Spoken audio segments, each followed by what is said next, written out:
हाय मैत्रिणींनो, श्रावणी सोमवाराच्या तुम्हाला नागपंचमीच्या खूप खूप शुभेच्छा। तर आज चला तर मग आज उपवास असेल ना, मग 5 मिनिटात बनणारी उपवासाची बटाट्याची भाजी आपण बनवूया। भाजी म्हणा किंवा चिप्स म्हणा तुम्ही ह्याला। हे बघा, मी एक चमचा एक पळी तेल घातले। तेल गरम झालं की मी मिरच्या घातल्यात। मिरच्या तुमच्या आवडीनुसार तुम्ही घालू शकता, कमी जास्त। मी थोडंसं तिखट आणि असं चरचरीत होण्यासाठी एक 5 मिरच्या घेतलेल्या आहेत। कमी जास्त तुम्ही करून तुमच्या आवडीनुसार तुम्ही वापरू शकता। इथे मी दोन बटाटे घेतले, मध्यम आकाराचे, चांगले धुवून पाण्यात ठेवलेले आहेत। असे लांबडे लांबडे मी काप केलेत, झटपट आणि पटापट होणारी उपवासाची रेसिपी आहे। तुम्हाला आवडली तर नक्की मला कमेंटमध्ये सांगा।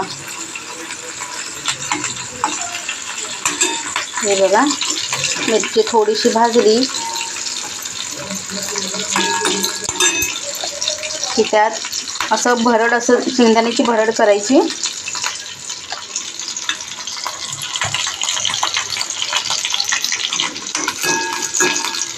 मिरची भाजली आहे, आता त्यात बटाटे घालते मी। बघा, जरा सांभाळूनच करा, तेल अंगावर तुमच्या उडू शकते। पाणी मिसळून घ्या बटाट्याचं आणि ह्यात टाकू शकता। पातळ काचऱ्या तुम्ही म्हणता तशा हिला मी बारीक पातळ असं लांब लांब चिरून घेतलेलं आहे।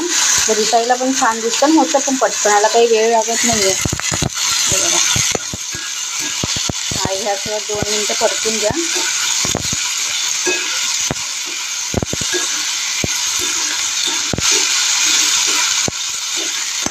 छान होते ही भाजी। दह्याबरोबर तुम्ही खाऊ शकता किंवा अशी पण तुम्ही खाऊ शकता ही भाजी।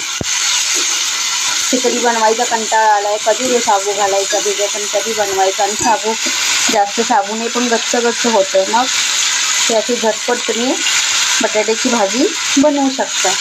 मी ह्यात 4 चमचे, हे मासा चमचा आहे माझा, हा शेंगदाण्याच्या कुटाचा मसाल्याचा, हे मी 4 चमचे घातलेले आहे।